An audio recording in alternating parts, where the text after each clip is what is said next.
नींबू तो वैसे 12 महीने ही हमें मिल जाते हैं, लेकिन गर्मियों का जब मौसम होता है तो नींबू जो होते हैं बहुत ही महंगे होते हैं। और आजकल सितंबर में, अगस्त सितंबर में जो है नींबू के रेट होते हैं वो थोड़े ठीक हो जाते हैं। और इस वक्त जो है अचार डालना जो होता है वो बढ़िया रहता है। तो आज मैं लेके आई हूँ नींबू के अचार की रेसिपी, जो कि खट्टी मीठी चटपटी बहुत ही मज़ेदार है ये नींबू के अचार की रेसिपी। और इसको बनाने में कोई भी आपको प्रॉब्लम नहीं आएगी, क्योंकि और बिल्कुल भी आपका जो अचार है वो ख़राब नहीं होगा। और आप देख ही रहे हैं कि अचार जो है वो कितना टेम्पटिंग लग रहा है। बस ऐसा मज़ा आ जाए अचार पराठों के साथ खाने में, दाल चावल के साथ, किसी के साथ भी आप खाएं। देखिए कितना बढ़िया अचार बना है। और इसका जो तरीका है बहुत ही आसान तरीका है अचार डालने का। तो चलिए अब हम आपको बताते हैं कि हमने इस अचार को कैसे बनाया है।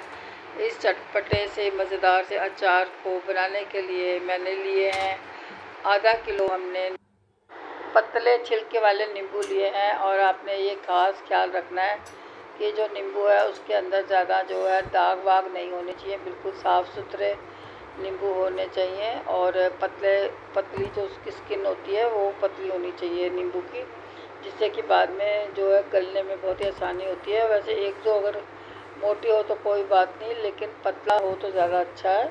और उसके और हो सके तो उसको थोड़े से नमक वाले पानी में डाल दें थोड़ी देर के लिए, और उसको अच्छी तरह से धो के सूखे कपड़े से अच्छी तरह से उसका जो पानी है एकदम निकाल लेना है। बिल्कुल भी जो है हमारे नींबू गीले नहीं होने चाहिए, उसमें किसी तरह का पानी नहीं लगा होना चाहिए। उसके बाद में फिर हमने टुकड़े कर लेने हैं। तो आप चाहे तो 4 टुकड़े कर लें नींबू के, और चाहे तो 8 टुकड़े कर लें, जैसी आपकी मर्ज़ी हो।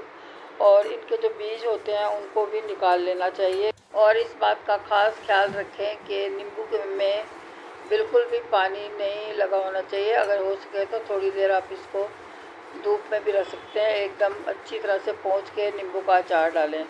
तो जो सारे बीज होते हैं जो इसके नींबू के होते हैं उसमें बड़ी कड़वाहट होती है, अचार जो कड़वा हो जाता है। तो आपको सारे नींबू के जो बीज होते हैं उनको अच्छी तरह से जो उसके बीज होते हैं उनको निकाल लें, और उसके बाद में ही अचार डालें। तो मैंने आधा किलो नींबू लिए थे और सबके जो है मैंने बीज निकाल लिए हैं।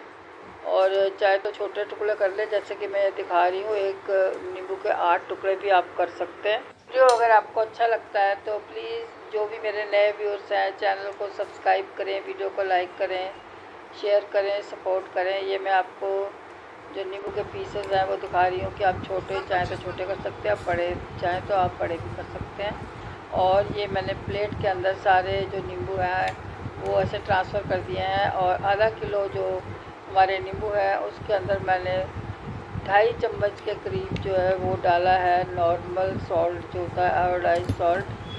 तो 2 टेबल स्पून से थोड़ा ज़्यादा मैंने डाला है।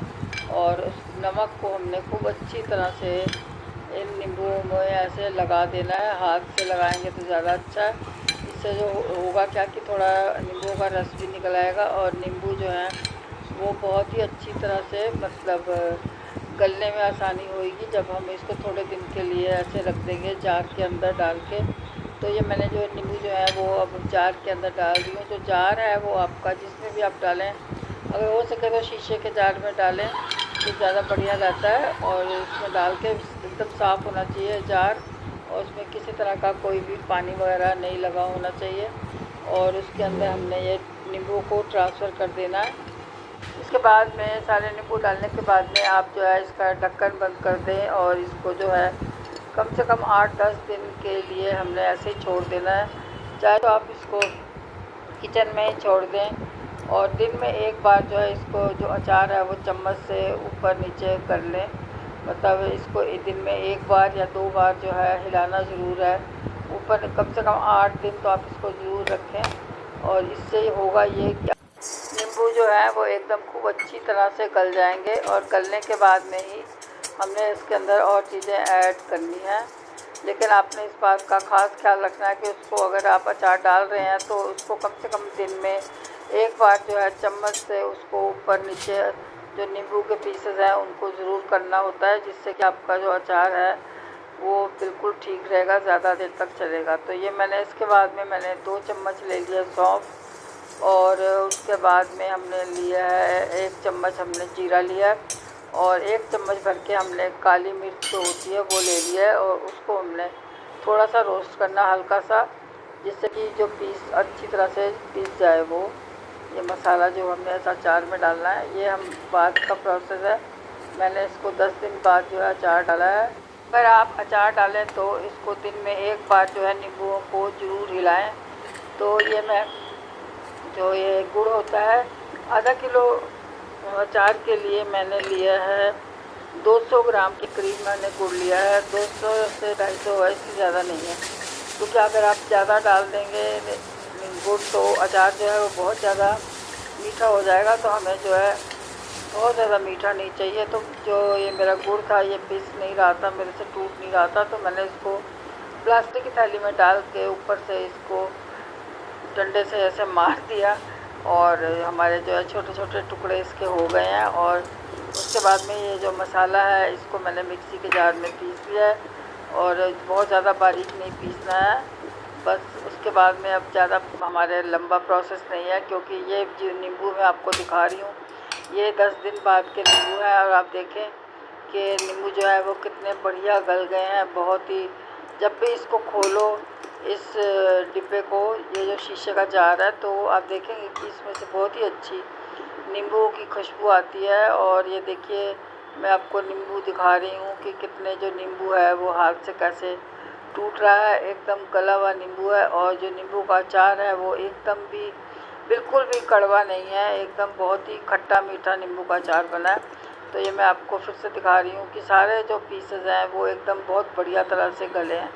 और जब अचार जो होता है नींबू का वो गला हुआ होता है तो उसको खाने की जो स्वाद होता है और भी बढ़िया लगता है। तो बस इसके बाद में हमने जो गुड़ है उसको एक पैन के अंदर डाल देना है, और गुड़ के जो टुकड़े हैं बिल्कुल छोटे हों, मोटा गुड़ नहीं डालना है। और क्योंकि हमें इसे सिर्फ पिघलाना है, तो आप चाहें तो इसको बस बिल्कुल स्लो गैस पे रख के आप इसको पिघला लें, क्योंकि आपको पता ही है कि गैस पे रखेंगे तो जो गुड़ होता है वो अपने आप पिघलना शुरू हो जाता है। और अगर आप 1 आध चम्मच इसमें पानी डालना चाहें तो उससे भी हो जाता है, आपका अचार जो है बिल्कुल भी ख़राब नहीं होगा। बेसिकली यही है कि आपको गुड़ को थोड़ा पिघलाना है, ना ही उसकी कोई एक तार की चाशनी वगैरह कुछ नहीं बनानी, बस सिर्फ गुड़ जो है वो पिघल जाना चाहिए एकदम स्लो गैस पे, और साथ में बिल्कुल भी जलना नहीं चाहिए। गुड़ का जो स्वाद है वो बिल्कुल ठीक रहना चाहिए। तो हमारा जो गुड़ है वो ऐसे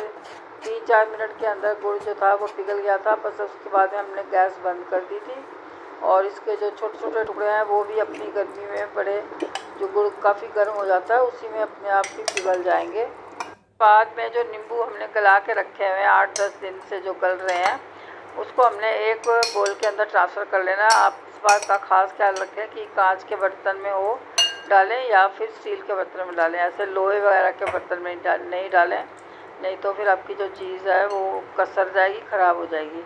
और ये हमने उसके बाद में इसमें अब सब चीज़ें डाल देनी है। तो ये मैं मिर्ची डाल रही हूँ 1 चम्मच, और उसके बाद में हमने जो मसाला भून के रखा था, पीस दिया था, मैं वो इसके अंदर सारा ऐड कर दिया है, क्योंकि मैंने जितने नींबू थे उसी के हिसाब का हमने मसाला बनाया था, ज़्यादा नहीं बनाया था। और उसके बाद में फिर हमने इसके अंदर एक ये जो गुड़ हमने पिघला लिया है, आपने इस बात का खास ख्याल रखना है कि जो गुड़ है वो एकदम बहुत ज़्यादा गरम जो है वो इसके अंदर नहीं डालना है। गुड़ को थोड़ा सा ठंडा कर लें, उसके बाद में ही आगे का प्रोसेस शुरू करें। गरम नहीं डालना है, ऐसे हल्का सा गरम हो तो कोई बात नहीं, बस दोबारा जम जाता आपको पता ही है गुड़, तो बस जमने से पहले ही आप जो है सारा गुड़ इसके अंदर ट्रांसफ़र कर दें, और इन सब चीज़ों को अच्छी तरह से मिला लें। अभी मैंने इसके अंदर 1-2 चीज़ें और डालनी है, तो आप देखें कि आगे मैंने और इसके अंदर क्या ऐड किया है। 1 चम्मच भर के हमने इसके अंदर कश्मीरी लाल मिर्च डाल दी है, इसको बढ़िया सा कलर देने के लिए। कश्मीरी लाल मिर्च जो होती है वो तेज़ नहीं होती है, और इससे जो अचार का जो कलर होता है वो बहुत ही बढ़िया आ जाता है। और आपने इस बात का भी ख़ास ख्याल रखना है कि जो हमने गुड़ पिघलाना है सिर्फ, उसकी कोई चाशनी वगैरह नहीं बनानी है कि 1 तार की चाशनी या 2 तार की चाशनी, सिर्फ गुड़ पिघला दें और उसके बाद गैस को बंद कर दें। और जब हल्का ठंडा हो जाए तो आप इसमें ऐड कर दें इस अचार के अंदर। और बस हमारा जो अचार है वो एकदम खाने को तैयार है, एकदम बढ़िया चटपटा मज़ेदार ये अचार बनेगा। और अगर आपने नींबू, जैसे मैंने स्टार्टिंग में 2.5 चम्मच इसमें नमक डाला था, तो आप थोड़ा पहले जो है नमक कम डालें, और जो लास्ट में आप चाहें तो इसमें थोड़ा सा काला नमक भी ऐड कर सकते हैं। अब मैंने जो है पहले 2.5 चम्मच डाल दिया, इसलिए मैंने इसके अंदर काला नमक नहीं डाला है। और अगर आप चाहें तो जैसे पहले स्टार्टिंग में 2 चम्मच नमक डालें और उसके बाद में थोड़ा नमक काला डालेंगे, तो आपके जो अचार है उसका स्वाद जो है और भी बढ़िया हो जाएगा। Thank you very much video देखने के लिए, आपका बहुत बहुत धन्यवाद। अचार बिल्कुल अब खाने को तैयार है, खाएं, मज़े लें, इस अचार के ज़रूर बनाएं, आपको ये अचार ज़रूर पसंद आएगा। Thank you very much video देखने के लिए, आप सभी का बहुत बहुत धन्यवाद।